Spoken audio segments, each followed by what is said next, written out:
Here's an incredible non-story that shows the absolute bottom of the barrel scraping Tory hopeful for London Mayor Susan Hall making a big deal out of nothing. And if you need reminding, she's the person who did this. Do you remember liking a tweet that had the language, "It's never too late to get London back," with a picture of Enoch Powell? Can I talk about the mayoral election? Is someone who likes a tweet depicting Enoch Powell saying it's not too late to take London back the right person to be your candidate? Look, I think Susan Hall will be a fantastic mayor for London. So she's got Sunak's vote. He's usually very good at picking a winner. But why? I don't understand. There was a picture of him, and you liked that tweet. I know. If you're a serial tweeter, you tend to go through liking all sorts of things, and you sometimes read things and don't see it. If anybody is offended, then obviously I would apologise. Anyway, here she is, back again on Nick Ferrari at LBC, explaining how she was the victim of pickpockets.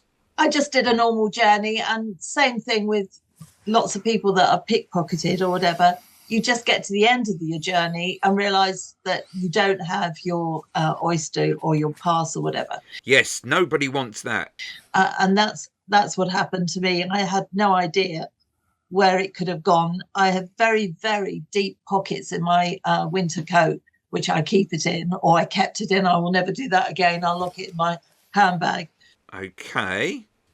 It wasn't there. I had on one of the trains that I went on, somebody was fiddling around beside me and pushing and shoving, and I'd assumed that that's where it had gone.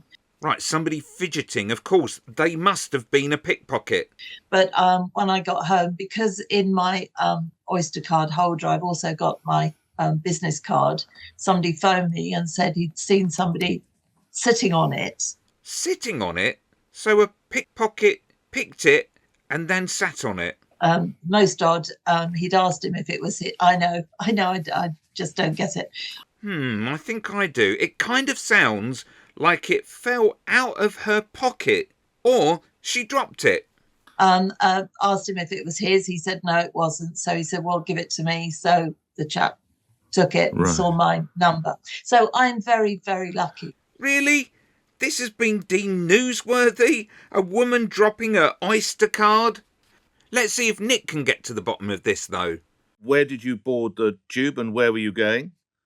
Westminster, back to Pinner. So Jubilee line and then onto the Metropolitan line. What sort of time of day was it?